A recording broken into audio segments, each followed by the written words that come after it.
I will be talking about losing faith in the state, Muslim youth politics in the East End of London. And the way that I've structured this is that I'll begin by talking about Tower Hamlets, the East End, giving a little bit of an introduction to some of the basics, although many of us will know quite a bit about Tower Hamlets. Then I will introduce one individual that I interviewed who can be a touchstone case into some of the different issues that young people face in Tower Hamlets. So he's an interesting person to hear some views from, a person named Hamid. Then I'll be speaking about the research that I did with London youth, and this was a comparative study, which I'll explain a bit later, of Jamaican and Bangladeshi youth in two different areas of London. So I'll talk through that, and particularly through my findings relating to identity and some of my findings relating to politics. And then I think to bring the arguments together, it's quite helpful to actually revisit Hamid and see how what he said earlier and what he says at the end of my talk help us to put a face to some of the findings that I've had. And then finally, I will seamlessly weave it together into a discussion conclusion at the end. So that's the promise for today. And so to begin with Tower Hamlets, this is a place which many will know is a highly unequal borough in the East End of London, a place where there's the highest level of child poverty anywhere in the UK. And there are many other indicators of deprivation in which Tower Hamlets has many problems. Yet at the same time, it is a place where Canary Wharf is based, and some of the people with the largest incomes in the UK are there as well. So there's quite a large disparity between wealth and poverty in this particular borough. It's also known to many of us as a place with very vibrant and interesting Muslim and Bengali institutions, which have had a major influence on Islam in the UK. And I will mention some of those as we go along. And just in terms of the demographics of the area, it is the borough or the local authority with the highest growth in population between the 2001 and 2011 censuses. It went up 24.6%. And that's very interesting, actually, if you break it down and look at the different groups within that broader growth. If you can actually see that Bengalis have been very consistently 1/3 of the population. So they've actually slightly decreased as a proportion of the population in that period of time. White British have significantly decreased as a proportion of the population. Many of them have moved out to other areas between 2001 and 2011. And then a major change and a kind of epical change for the area has been the growth of other white, along with other types of diversification of the area. But other white would include Europeans and North Americans, South Africans, Australians, who are moving to the area as it gentrifies and as they seek out hipster coffee shops and hangouts in places like that, vintage clothing stores, etc. So it's become a vibrant area, but also potentially even more of a divided area with this new growth of this particular segment. And so that's an important thing to keep in mind. But something that we should keep in mind for a talk like this is, as I alluded to earlier, the proportion of Bengalis has slightly decreased, and actually the proportion of Muslims has slightly decreased from 2001 to 2011. So if you see headlines about a Muslim boom in Tower Hamlets, that's not a right way of thinking about it. It's a place where it's been quite consistent in terms of the proportion of Muslims in this period of time. And you do certainly see a lot of headlines about Tower Hamlets. So this is a Daily Mail article, which just gives you a sense of some of the narratives of death threats to women who don't wear veils, gays attacked in the street, council-run libraries stocked with extremist literature, and all in a borough at the heart of Britain's capital. Now, there may be some grain of truth to some of the stories underlying this, but certainly this is an excellent example of the kind of sensationalist reporting with which Tower Hamlets is used as an example of multiculturalism failing in ways in which Muslims and Islam have gone out of control due to immigration, etc. So there are lots of ways in which this has been quite a targeted borough in terms of media narratives, especially due to its proximity to London. And the most prominent individual writing about this over the past decade has probably been Ed Hussein. Ed Hussein, who wrote a book called The Islamist, published in 2007, and also wrote articles to promote the book at that time, including this one in the Evening Standard, when he wrote about how Muslims live in a monocultural world. They have Muslim neighbors, a Muslim doctor, a Muslim cab driver. This milieu breeds a lethal us and them mentality, and it is against this background that extremist organizations prosper. This being a kind of enclave, in Ed Husain's way of putting it, a monocultural world in which Muslims might be leading parallel lives, which is some of the language from Ted Cantill's report on community cohesion. And also from Ed Husain, there has been a focus on particular institutions, and this focus really ramped up after his book, The Islamist. And of course, the East London Mosque has received a lot of scrutiny in the years after that book was released. And the way that Ed Husain portrays it is that the British government facilitated the expansion of the East London Mosque into Europe's largest Islamist hub. The Saudi-trained imam of the mega mosque continues to lead a faction against modernizing elements and prohibits opponents of Islamism or Wahhabism. So this is quite a negative characterization in Ed Husain's perspective. And I entered the borough and wanted to understand a bit better what was happening if Muslims were in fact divided and living parallel lives, and in fact disinterested or perhaps against the state. I wanted to understand how Muslims were involved in politics through many different means when I came to the borough back in 2007. And the title for this talk, Losing Faith in the State, is actually based on an interview that I had with an individual named Hamid, age 22, who was attending Queen Mary University at that time. And I'll just give you a small snapshot of him and what he said, which sort of sets the scene for the ways that I started to think about how Bengalis and Muslims were thinking about politics. So Hamid is more educated than many of the people that I interviewed. He was attending Queen Mary University. And in some ways, he was more articulate than some of the other individuals I interviewed. But many of his views do stand for or do fit with the types of ideas that many people told me. He spoke to me about Islam being a complete way of life, something which he was completely devoted to in every minute of his day. And he also described a kind of process by which he came to that point of view. He told me that he had been in trouble as a teenager. He said, "I used to get away with murder.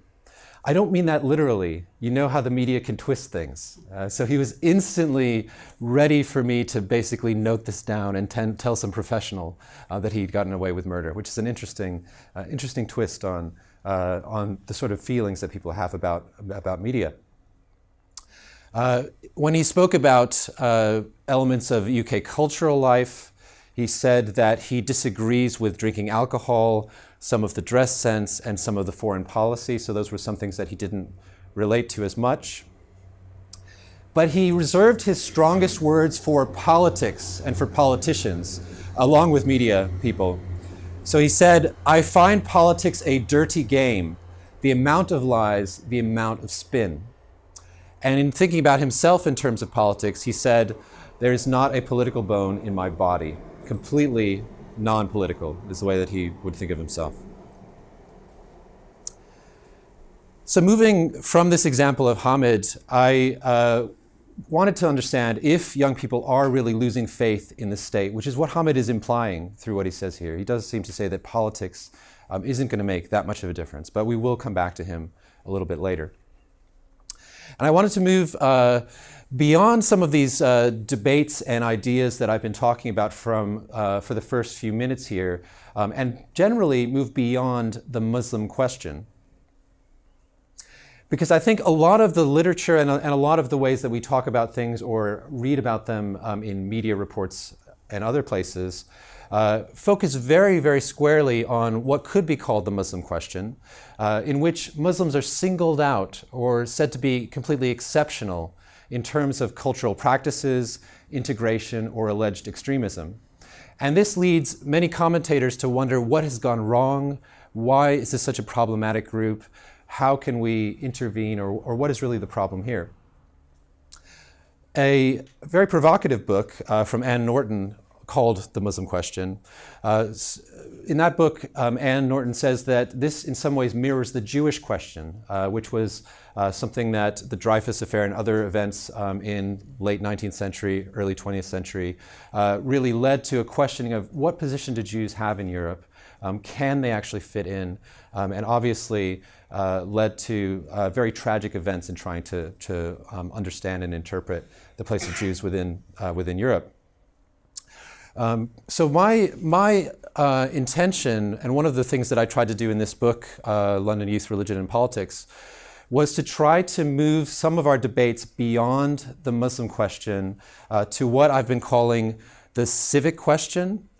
And by the civic question, essentially, when I'm talking about young people like Hamid, I'm essentially asking, what kinds of citizens are they becoming? So rather than trying to think about why are they so unusual, what's so strange about them, what is the Muslim character or content of this particular individual, I was more interested in what kinds of citizens are they becoming, how are they contributing, and how could that be compared to other people who are coming from a similar ethnic or demographic background. And so that's the main question that drives what I was doing in this book. The book is based on extensive research with second-generation youth. So they are people who were born and bred in the UK, or in London actually, to parents from Jamaica and from Bangladesh. So their parents were born overseas. They themselves were born and bred in the UK. And these young people were age 18 to 25, so young adults. About half of the young people that I interviewed and worked with in this research were Bangladeshi youth in the East End of London, where again I could show you the proportion of Muslims in that borough was 34.5% in 2011. And that compares, or I chose to compare that group with Jamaican youth in Brixton in South London.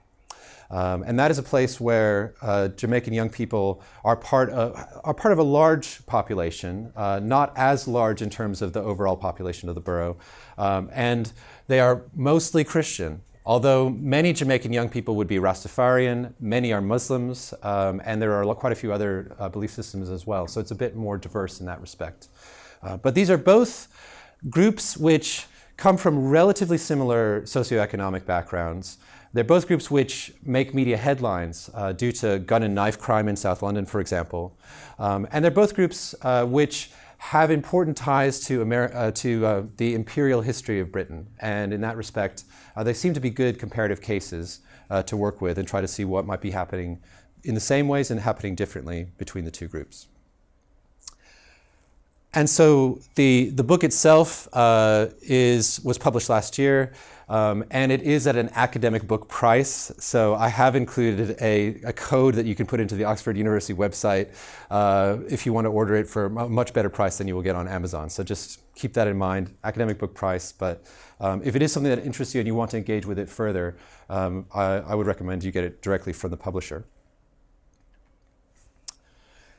Now, in terms of the research that I was doing, I spent more than 2 years doing this ethnographic and qualitative research.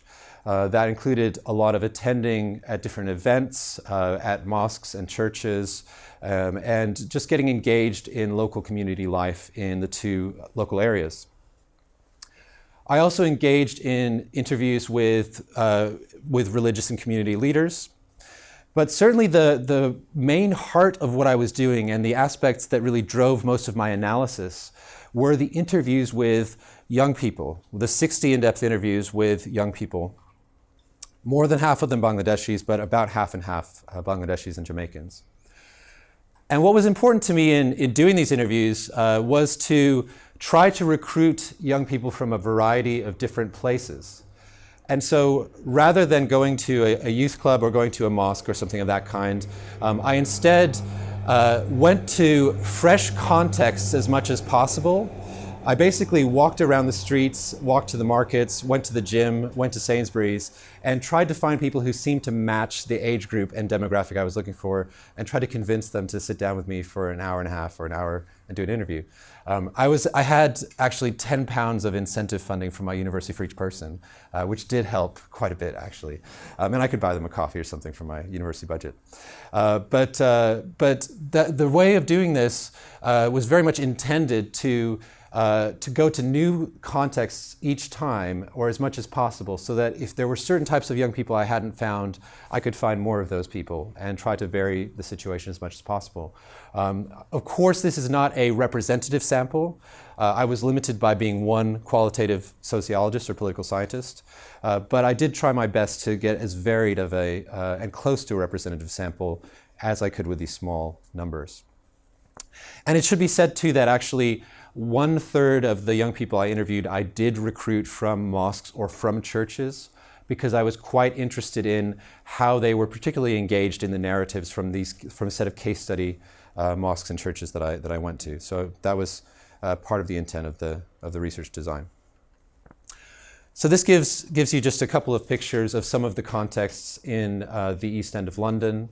I will not talk as much today about the Jamaican case in Brixton because of the focus of the seminar today, but certainly part of what I want to do is bring out a few comparative elements, and as we do questions and answers, if you have more questions about the Brixton case, we can talk about that in more depth as well. But here you can see on the left an image of Whitechapel Road. And on the right, you can see Brick Lane and Fournier Street, where the Brick Lane Mosque is based.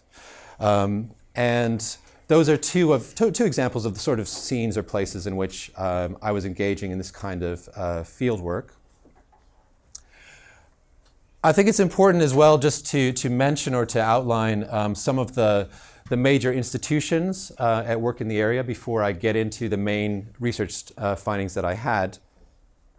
And those include the Brick Lane Mosque, who I mentioned in the previous slide, as well as different secular cultural groups who are quite engaged in Bangladesh and engaged in transnational networks, essentially, to promote Bengali culture and heritage.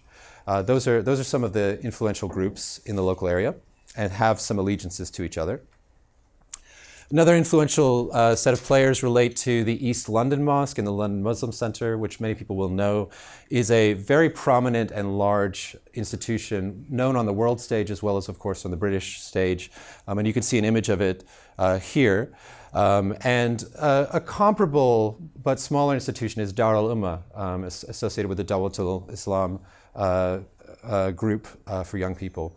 And those are a couple of places where I spent significant time. And they are also places where some elements of government funding went into trying to promote the PREVENT agenda. So PREVENT and community cohesion agendas had something to do with the ways that people were talking about Muslim issues at that time. And then this is, beyond this as well, there were, of course, more fringe groups which had some influence in setting agendas about talking about politics, which would include Hizb ut-Tahrir, Islam for UK, or other groups associated with Anjum Chowdhury, the different incarnations that his very, very fringe groups have had. And this is not even to mention Tablighi Jamaat, which was not a very politically active group, as you would know if you know much about Tablighi Jamaat, but still has influence of different types in terms of piety and revivalist points of view within the area. And then one further final note, just before I get into the main findings as well, is just about Islamophobia, because I thought this might be something of interest to our audience today. One thing that I found is that most young people did not have a direct experience of anti-Muslim prejudice or Islamophobia. And this is how Salma explained that to me. She said, after 9/11, yeah, it does happen, but I mean, I've never experienced it. But I mean, you've heard on the news that people were being harassed and whatnot. And then she goes on to say, I don't think you would ever, living here. There's so many Bengalis, so many Muslims. I don't think it would happen. And I think that's a good thing about living in East London. So people feel relatively sheltered, relatively safe. They have many neighbors who are also Muslims. So it doesn't feel like a a dangerous place for them personally most of the time, although many of them have friends who have experienced, or maybe parents who have experienced something relating to anti-Muslim prejudice. And I think more importantly, there is an element of what I would call second-hand Islamophobia. So there's a sense in which media focus so much on this local area, and government as well write about or talk about how this area is maybe problematic in different regards. And that kind of, just like secondhand smoking, that sort of feeling of Islamophobia being located very nearby is still pernicious and still has an influence on young people and their self-image. And so Islamophobia is quite important in Tower Hamlets, although not directly experienced in Tower Hamlets. Now, in terms of the main issues and findings I want to bring across, they relate to identity and to politics. So first, I'll show you the kind of identity-related exercise that I engaged with young people. And essentially, what I did was I had a set of different possible labels that people could choose and rank in order of what is strongest for them, what they personally identify with the most. And I actually included this full range of possibilities for all Jamaican young people and all Bengali young people. So they had this full range, so there's more freedom of choice. So it was sometimes the case that, for example, a Jamaican young person would choose Indian or something like that. There were times when people would choose something that might go beyond what you would usually think would be most popular. But far and away, the most predominant finding for Bengali young people was Muslim first, was that being a Muslim was the most important thing for them. Now, of course, I did not do this exercise to be prescriptive and to put people into different categories or anything like that. I actually did this exercise so that I could have a conversation with people, building on this and get a sense of how they relatively think about these different aspects of identity together. And part of that actually proved very interesting as well. Because I asked young people things like, are there any identities here that you do not relate to or you find very different from you? Are any of these words ones which, or are any of these aspects which you find in conflict with each other if they had actually chosen them themselves? And rather than having a sense of conflict between something like Muslim and British, which almost never came up, clearly the strongest source of conflict for Bengalis was between being Muslim and being Bengali. That was the sort of sense of conflict which came out time and time again. Which was quite interesting and connects into quite a bit of literature about ways in which culture and religion are set against each other among Pakistani and Bangladeshi Muslims and others. But certainly was a very frequent narrative among young people.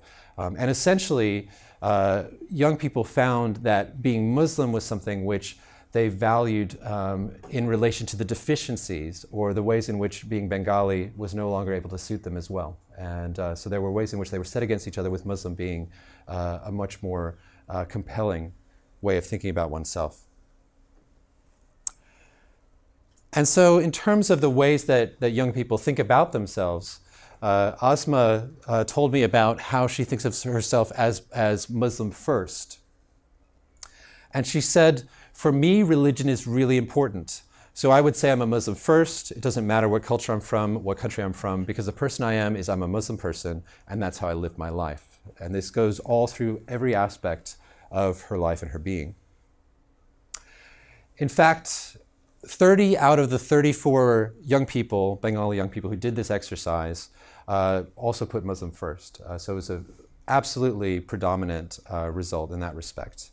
Obviously, it's not representative, and of course, we also want to think in more nuanced ways about what this means, but that is quite a startling proportion. These were the other things which people might, the other 4 individuals chose these as first.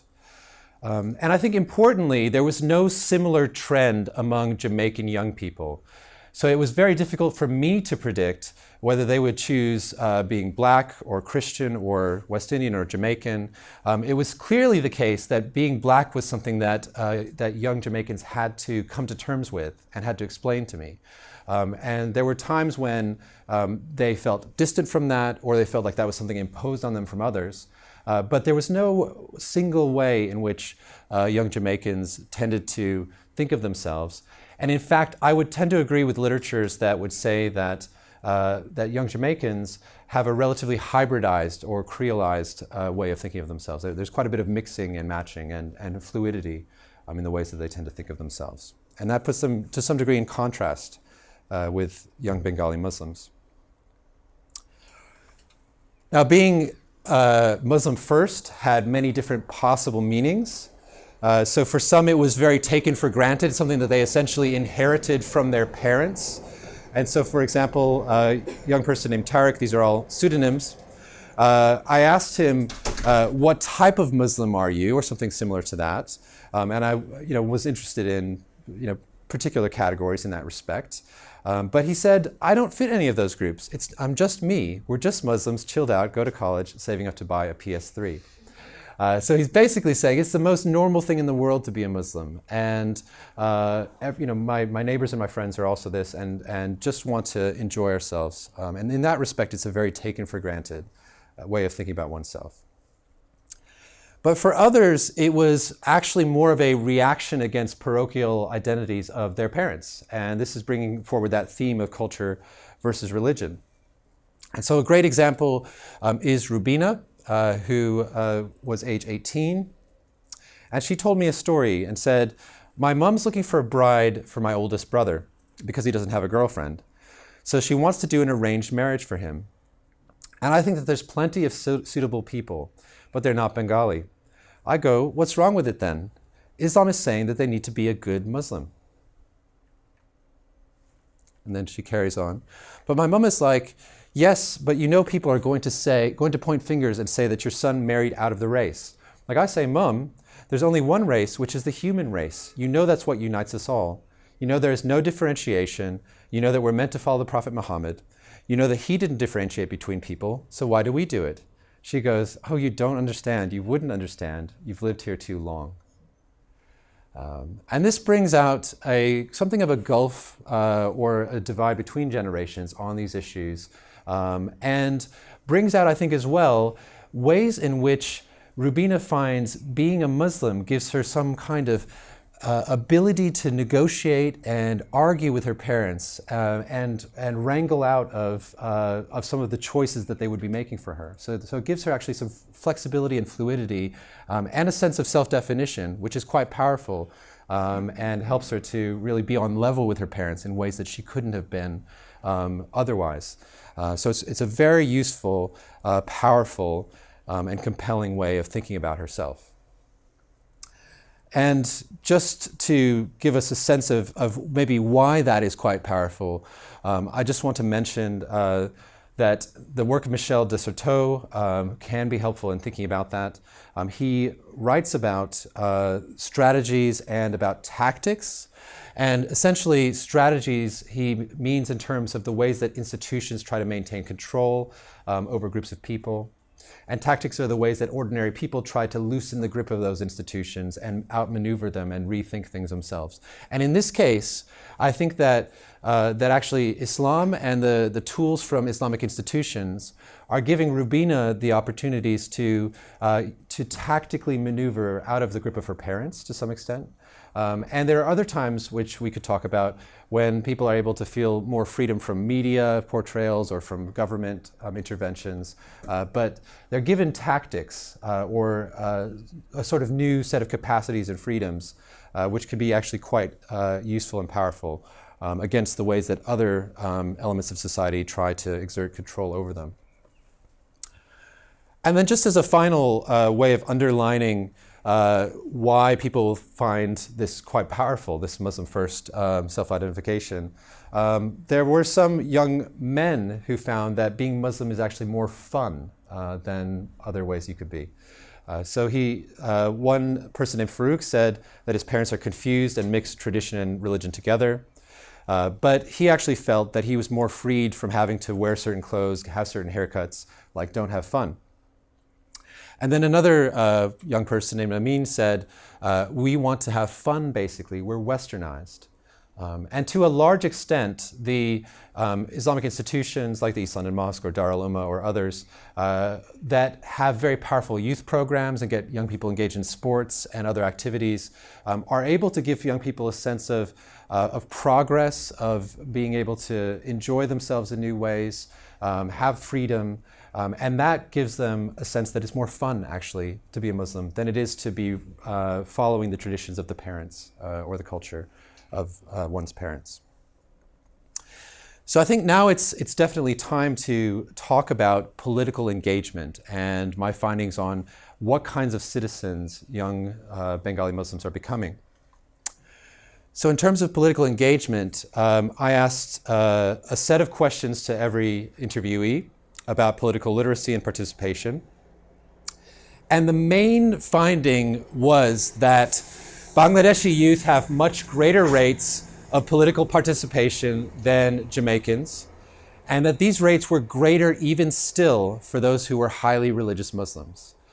So in fact, the rates of political participation for young Jamaicans were quite low, but Bengalis were outperforming the British national average, even though this is not representative. It's a very small group of people.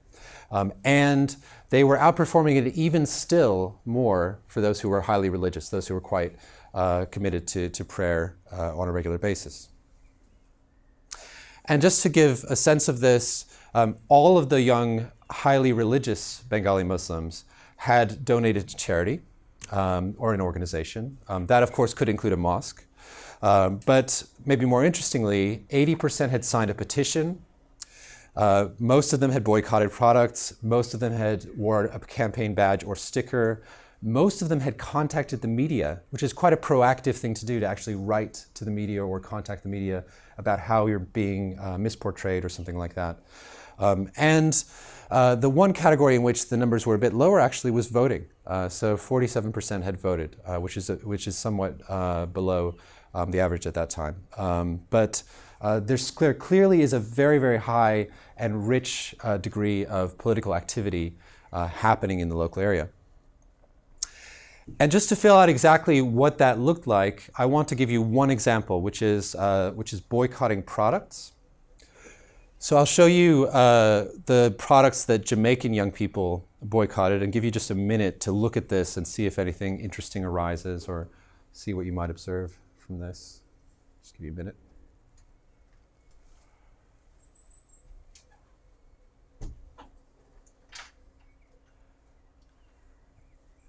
And maybe we'll do a bit of engagement in the Q&A related to anything that you see here. But certainly you can see many examples of personal choices and convictions that led young Jamaicans to want to boycott different things. Racism maybe stands out. In the case of blurred gender ads, that was actually related to organizations or companies which were putting up pictures that looked, you couldn't tell if it was a man or a woman, really. And that was making this devoted Christian feel a bit concerned about issues of gender. But let me just show you the comparison with young Bangladeshis and see what that brings out in terms of some of the differences or distinctions. So there's a comparison.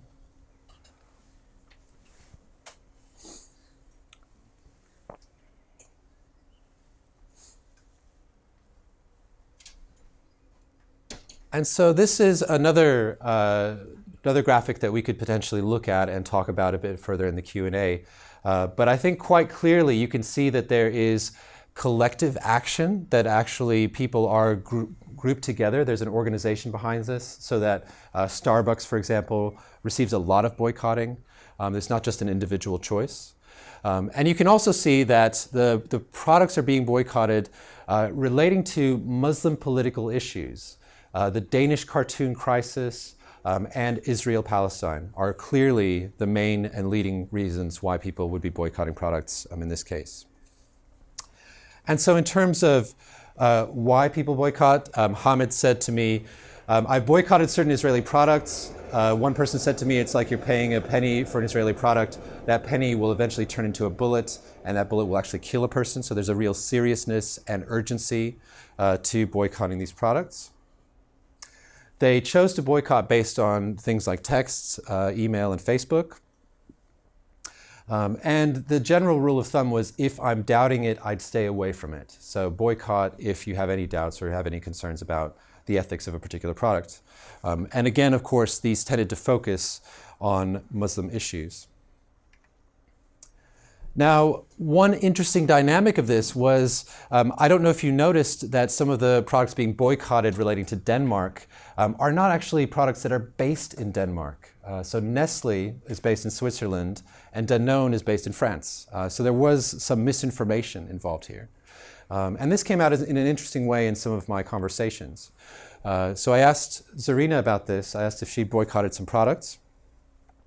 And she said, yes, DKNY, because they support the Israelite country in war. Nestle's for a while because of the Denmark. Oh, okay. How are they connected to that? Yes, I heard that Nestle's were. Because Nestle's is, are they Danish? I have no idea, but I just got texts. So this is an interesting case because obviously she feels compelled to boycott for a reason that she finds to be a very compelling reason. Yet at the same time, the information by which she's made that choice is coming from a relatively specious website or source. And that brings an interesting wrinkle into the politics that I was observing. So I've got 5 minutes, which is actually just perfect for wrapping things up. So I want to bring us back to Hamid and then bring us to a discussion. And so we've had a bit more of a sense of Muslim self-identification and politics, the type of politics or texture of the politics that people are engaged with. So now we can return to Hamid, who had said, there is not a political bone in my body. But when I actually was able to talk to him about particular political engagements that he was engaged in many voluntary organizations. He was a leader within Infosys, actually. He volunteers for Ummah Welfare Trust and for Interpal. He helps with Islamic courses, helps to run an educational trust, a Muslim children's magazine, and his local Bengali organization. So he's extremely involved in civil society in many different ways. He has very high participation. He fundraises, wears badges, boycotts, knows his local councillors, writes to media on a regular basis. He had a bicycle which he used to get from place to place whenever he had a text message where he had some urgent reason to be involved in some campaign or something like that. So he's quite an active young person. And in fact, he had helped to lead a Queen Mary University campaign about a contentious issue related to the prayer room, or what became a multi-faith prayer room at that time, which is he was quite active in that particular aspect of politics. So in that respect, I think that he was somebody who was taking faith to the state. He was quite engaged in trying to hold the state to account, and quite political, although it's obviously a politics that's very focused on Muslim issues. So it's not a broad-based politics. And that's an interesting element that I think has come through quite clearly through what we've talked about. And so just to bring everything together to things we might discuss or maybe talk about over dinner or something like that as well. Some observations to make are that Muslim self-identification provides young people with tactics by which they're able to have more agency in relation to different institutions like media or the state, or in relation to their parents, for example, and able to have a self-definition that's quite powerful. It also leads to very powerful motivations for civic engagement in many different kinds. Although this is relatively focused on Muslim issues, so it has a particular sort of flavor to it. It's also true that this alternative politics can be ill-informed in terms of the boycotting that we saw earlier. Yet I think that in some ways that actually further illustrates the power. People are so willing and so eager to act politically that they'll even act when they're not quite sure about the source of the information on which they're acting politically. So that, I think, further demonstrates the power of this kind of politics.